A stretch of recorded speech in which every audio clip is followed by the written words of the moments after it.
본 콘텐츠는 경기도와 경기콘텐츠진흥원이 지원 사업을 통해 제작되었습니다.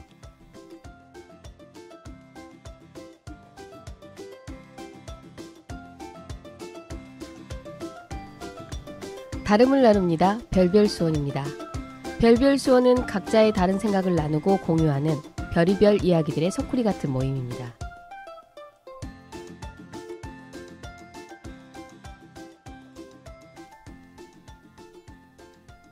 꽃매는 꼴매, 꽃미, 꼴미라 불린다. 화서역에서 천촌 주공아파트 방향으로 아파트 단지가 들어선 곳이 원래는 작은 동산이었는데 그곳이 바로 꽃매이다. 이곳에는 순결을 지키려 몸부림치다 죽어간 여인의 애절한 사연이 담겨 있는데요.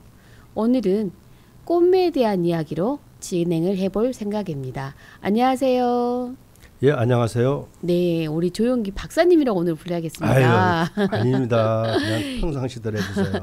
네, 수원의 곳곳의 이야기를 우리가 하다 보니까 예. 오늘 꽃매까지 왔습니다. 그렇죠. 네, 꽃매 그러면 저희 신랑이 어렸을 때 꽃매에 좀 살았던 게 하서초등학교를 나왔거든요. 아, 그러시구나. 그래서 제가 저희 어머니께 꽃매 이야기를 참 많이 들었습니다. 옛날에는 네. 정말 논이 많아가지고 그렇죠. 그죠? 다 논이었죠. 네, 정말 지금은 부자가 되셨겠지만 네, 그런 곳에 정말 이런 애절한 전설이 있다는 게 정말 대단하다는 생각이 들더라고요. 그렇죠. 네, 그 꽃매에 대한 이야기 선생님 좀 풀어주십시오. 오늘도. 예, 꽃매 사실 듣는 어감도 이쁘잖아요. 네. 꽃매, 그죠? 네. 그리고 이 전설에서 우리가 특히 한 가지 주목할 점은 이 아름다운 동산이 지금도 실존해서 남아 있다는 거죠. 그렇죠. 예, 우리 저기 진행자께서 얘기하신 그 화서역 뒤에 있는, 정확히 얘기하면 화서이동 뒤에 그 꽃매 버들 아파트 앞입니다. 예, 화서역에서 불과 100m도 안 떨어졌어요. 네. 그리고 봄에는 아주 연두색이 이쁘게 피고요. 작은 동산으로 남아 있어요. 네. 철로변에. 그리고 가을이면은 단풍이 아주 아름다워요. 저는 일부러라도 지나가다가 가끔은 들려요. 뭐 또 찻길이 바로 앞에 있으니까. 기찻길도 있고 찻길도 있고. 그래서 네. 참 이런 아름다운 동산이 사실 얘기는 아주 전통적인, 아주 정통적인 우리 그 구전 설화의 기본적인 그런 우리 맞아요. 전설 얘기인데, 그래도 그 동산을 보면요, 너무나 동산이 이쁘고 좋아요. 아담하게 남아 있는 것이. 네. 더 이상은 이제는 그 도심의 개발이라는 것이 그 동산을 더 이상 깎아내려서는 안 되겠다. 잘 보존해야 되겠다. 저는 그런 생각도 많이 해보고서 지나가다 가끔은 들려오는데. 네. 저는 요 꽃매 이야기를 들으면 심청전 이야기가 생각이 그렇죠. 나요. 예. 정말 그 아버지에 대한 사랑. 그렇죠. 그쵸. 꼭 뭔가를 많이 해드리고 싶지만 차마 못 해드리는 거. 그렇죠. 그렇지만 어떠한 사연으로 인해서 주인공이 죽는 그 아픈 내용들. 그렇죠. 이런 게 일맥상통하긴 한데. 네네. 그래서 이 꽃매 이야기가 진짜 있었나라는 의구심도 좀 있었었거든요. 근데 진짜 있었다고. 일단 동산이 그렇게 버젓이 남아 있으니까 네. 가끔 가다가 거기에 서서 아마 이렇게 바라보면은 요즘같이 뭉게구름이 피어오를 때 그 뭉게구름 넘어 여기에서 등장하신 그 아름다운 그 처녀의 네. 그것이 연상이 안 될까요? 연상이 될 것 같기도 해요. 그죠? 네. 그러면 지금 저희 이야기를 듣는 우리 많은 청취자분들이 네네. 궁금해하실 것 같습니다. 어떤 내용인지. 자, 재미난 오늘은 할아버지 버전으로 네, 소개 부탁드리겠습니다. 대부분 다 우리나라 정통적인 설화의 주된 메뉴가 효자, 효녀, 열부, 네. 뭐 연려 이렇게 다 네네. 대부분 그렇죠. 아주 그런 전통적인 그런 그 설화의 그런 스토리인데, 아까도 말씀드린 대로 도심 한복판에 아름다운 동산이 남아 있다는 것에 대해서 저는 일단 이 꽃매 전설에 대한 방점을 좀 두고 싶어요. 네. 저 얘기는 좀 아무래도 거슬러 올라가게 되는 거죠. 우리가 전설 따라 함천리 이렇게 네. 보면은 뭐 옛날 옛적에 이렇게 시작하지 않습니까? 그렇죠. 예. 이 꽃매 동산, 이 마을에 말 그대로 예쁘고 목소리 곱고 품행이 아주 얌전한 그런 처녀가 살고 있었다고 그래요. 걸음걸이도 모양새가 귀티가 나서 아마 사람들로부터 여러 가지가 칭찬이 자세한 그 얘기인데, 문제는 일단 시작은 가사가 넉넉하지 못하죠.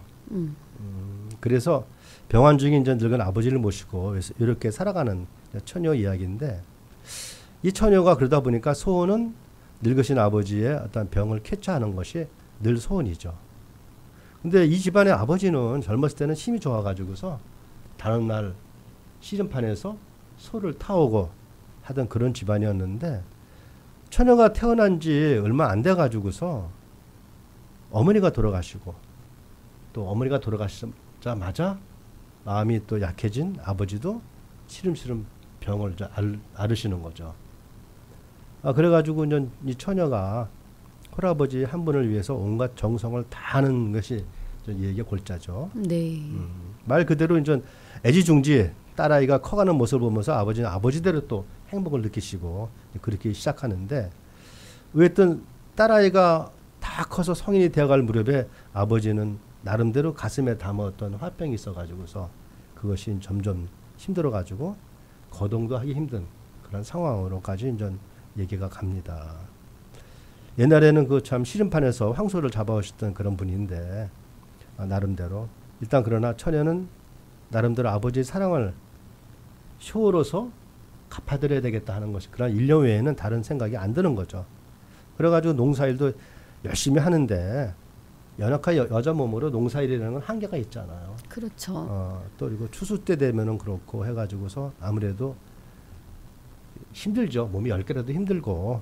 그래가지고서 할 수 없이 머슴을 좀 두게 됩니다. 네. 예. 근데 이제 이 머슴이 이제 결국은 좀 화근이 된다는 얘기인데, 그래가지고 일단은 머슴이 잘 해가지고서 살림도 피게 되고 농사가 잘 되죠. 머슴도 같이 일하니까. 아버지 병도 조금씩 나아지고 그런 얘기가 이렇게 전개가 되는데, 할아버지 밑에 처녀 혼자 하다 보니까 가장 힘든 것이 괜히 찝쩍거리는, 동네에서 괜히 뭐 청혼을 빙자한 사랑 얘기, 구걸 얘기 뭐 이런 얘기가 자꾸 하는 것이 이 처녀한테는 이 처자가 살아가기 힘든 그런 얘기죠. 네. 그렇게 되는데 뭐 그런 얘기가 많잖아요. 사랑을 안 받아주면 뭐 죽겠다는 둥, 살겠다는 둥, 네. 뭐 우리 흔히 아마 저도 아마 그랬을 것 같아요.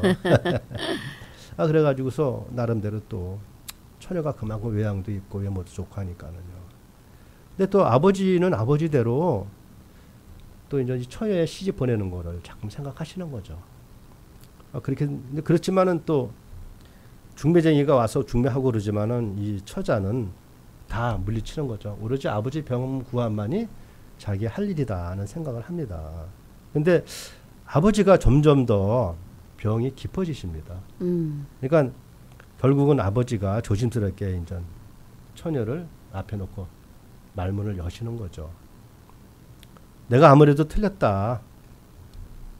더 이상은 내가 버티기 힘든 것 같다. 앞길이 구말리 같은 그 딸아이는 너는 어느 좋은 데로 시집가서 잘 살아야 이 애비도 편안히 눈을 감을 수 있겠다.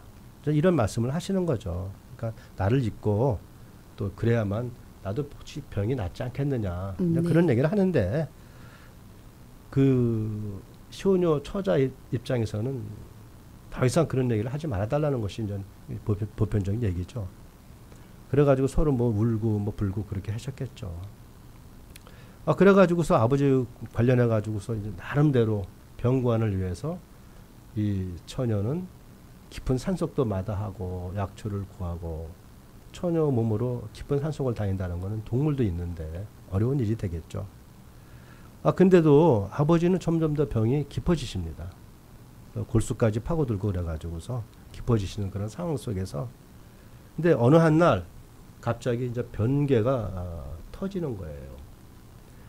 내성병력이 막 치고 하는 그런 상황 속에서 비가 오고 그러는데, 어느 한 날 그 머슴이, 화근거리 머슴이 결국은 처녀의 혼자 있는 방을 좀 넘봅니다.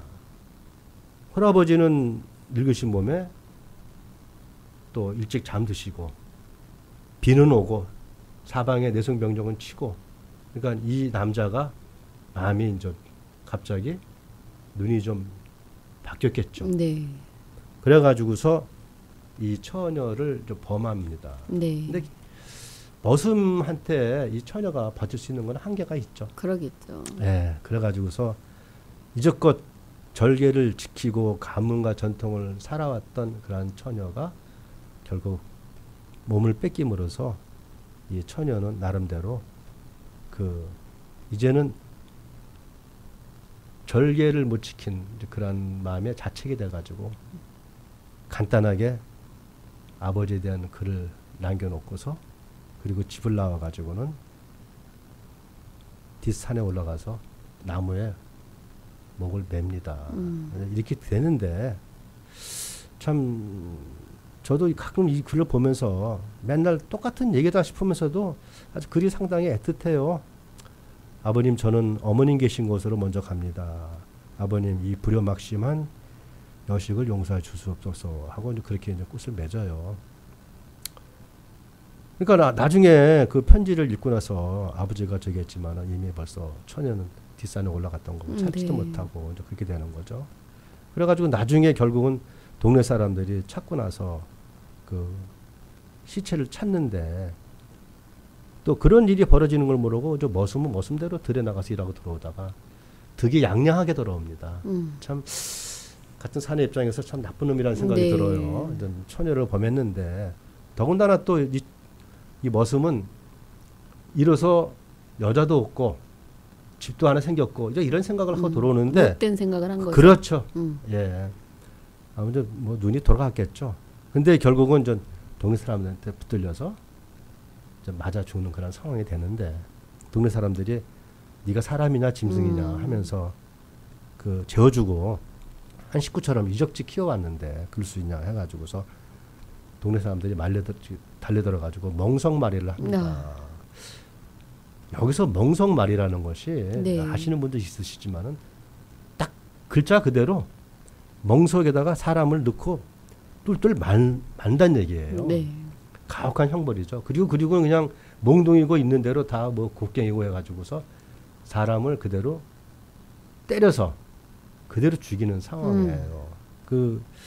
지금은 시골에 가면은 동네법이라는 게 없는데요. 그 전에는 네. 동네에서 잘못하면은 마을 이장이 주재해가지고서 네. 동네에서 결정해가지고 그 사람을 내쫓거나 그럽니다. 네. 그러니까 이 동네법이라는 것이 이 관례가 우리 기존에 있는 관청의 어떤 법보다 더 무섭고 가혹한 거예요. 네. 그리고 또 그게 또 우선합니다.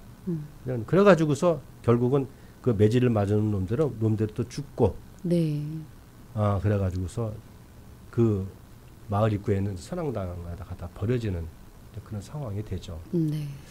그래서 얘기는 사실 이렇게 끝나는데 나중에 보니까 그 처녀가 자결한 그 자리에서